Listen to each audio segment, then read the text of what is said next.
8 in 10 Democratic voters say that they want a series of debates among their party's candidates for president. This is according to a new USA Today Suffolk University poll that includes 72% of voters who say they've already chosen to support Joe Biden. Among respondents, 58% said they would vote for Biden in a primary, 15% for Kennedy, 6% for Marianne Williamson, and 21% still undecided. Meanwhile, the New York Times put out a new interview with Robert F. Kennedy Jr.'s wife. The Times writes, quote, Cheryl Hines, the Curb Your Enthusiasm actress, is beloved in Hollywood. Now she's supporting the presidential campaign of her husband, Robert F. Kennedy Jr. Is she normalizing his often dangerous ideas?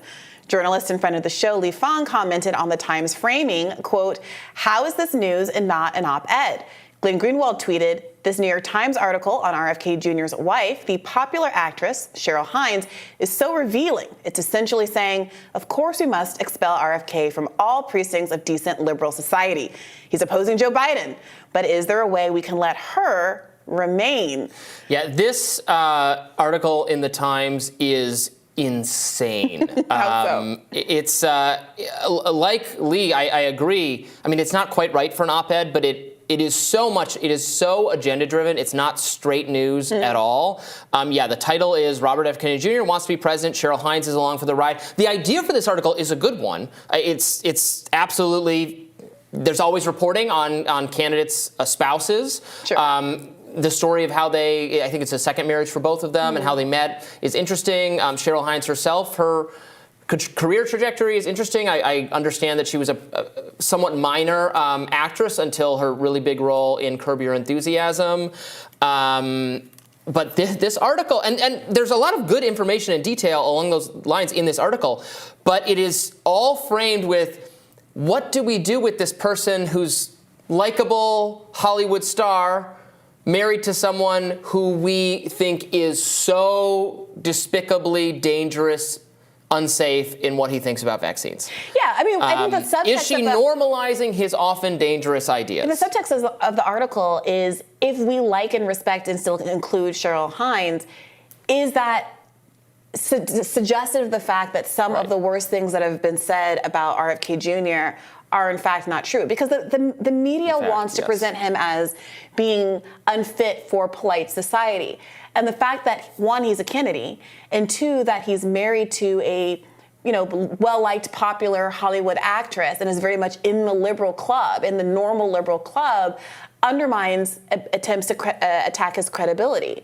And you've seen the attacks on him also fall along those two lines, because I think that people who are opponents of his know that they have to make him seem like a persona non grata. So a lot of the attacks have been, well, he's a Kennedy technically, but his own family isn't supporting him. So don't feel too comfortable with him just because he's a Kennedy and he's familiar to us as a nation. And also don't feel too comfortable with him just because someone that you like and respect presumably loves him very deeply and has chosen to share her entire life with him. Right, and she doesn't, from reading this, you don't get the idea that she objects to his views in general or even on vaccines. She defends him in the article saying, if Bobby is standing up and saying, well, are we sure they're safe and every vaccine has been tested properly? That doesn't seem like too much to ask. That seems like the right question to be asking.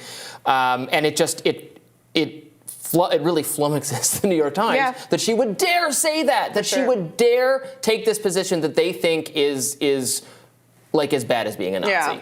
What do you do about a person who is cool and nice and friendly and pretty, but has this one view that we associate with Nazis? Yeah, and plus also that we say is as bad as the most evil, horrific thing we could possibly put together. And for better or for worse, vaccine skepticism is very popular in a place like California, not with respect to the COVID vaccine in particular. It just used to not be so polarized. There used to be plenty of vaccine But they were skepticism. liberal. They were liberal moms who are affluent, who maybe felt like their kids should be treated separately and more special than others, and also who might have some sincere concerns about some of the vaccine schedule.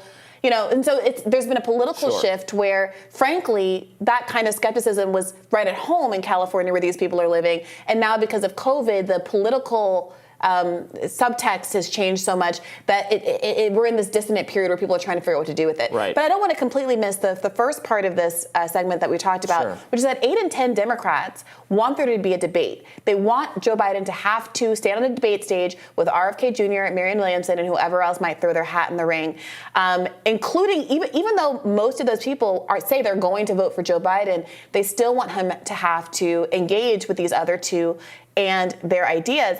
It's worth noting that Chris Christie also has been given a CNN town hall despite polling at 0%, 1% in the race. Marianne Williamson, who has polled as high as 11%, has not been given that same kind of opportunity. And she went on Fox News recently to discuss this question around the force the debate movement. Let's take a look. Could we be talking about someone else rather than the people who ran last time? The American people, the whole point of a representative democracy is that it's supposed to be the voice of the people. So traditionally, the role of the political party is to stand back in a primary season, let the voters decide. And as you said, the majority of Democratic voters want to hear from someone besides the president. The president should not just be shoehorned in for the nomination by the DNC, as you're indicating. And that's why I think it's important that the president debate both of his challengers. And I look forward to it. And I'm glad that so many people seem to agree. All right. So she can get that kind of a hearing on Fox News. What's going to happen? No, and there's no argument against doing a debate at all. There's no argument against doing town halls. If CNN is doing town halls with Nikki Haley and Chris Christie, and if they're going to go down the line of Republican nominees, and that's fine. And Donald that's Trump. appropriate. And Donald Trump. That's appropriate to do. And then just pretend Marianne Williamson and to some extent RFK Jr. don't exist. They're mostly pretending Marianne doesn't exist, maybe throwing her a bone every now and then they're pretending RFK Jr. exists to the extent that is a horrifying thing for them to contemplate and needs to be stopped at all costs. Right. As evidenced by all this commentary on Cheryl. How could she be married to someone who's this evil? It is also worth noting. Again, would they ever write a profile of Jill Biden and ask whether she's comfortable with the dangerous ideas he said things about vaccines that ended up being wrong in the other direction. Yes. It's only and it's all only kinds going of in that foreign direction. policy opinions Absolutely. that are more directly linked to real death and horror all across the world. Absolutely. So I think that's fair. Or his busing opinions about segregated busing in the 1870s. That little girl was me. All of that stuff. Have we ever asked Jill Biden to account for that? His odd statements about lifeguarding at a swimming pool and the black kids liking to pet his blonde leg hair. I mean, Joe Biden is full of cringe statements that Jill Biden has never been asked to respond to, or obviously the Me Too allegations against Joe Biden, which extend far beyond just what Tara Reade has accused him of.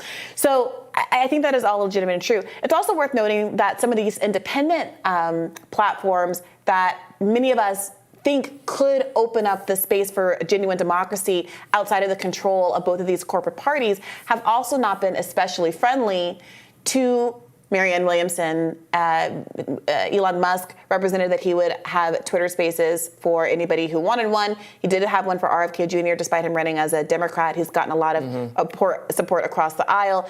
Marianne Williamson responded to that exchange saying, yes, let's do a Twitter Spaces as well.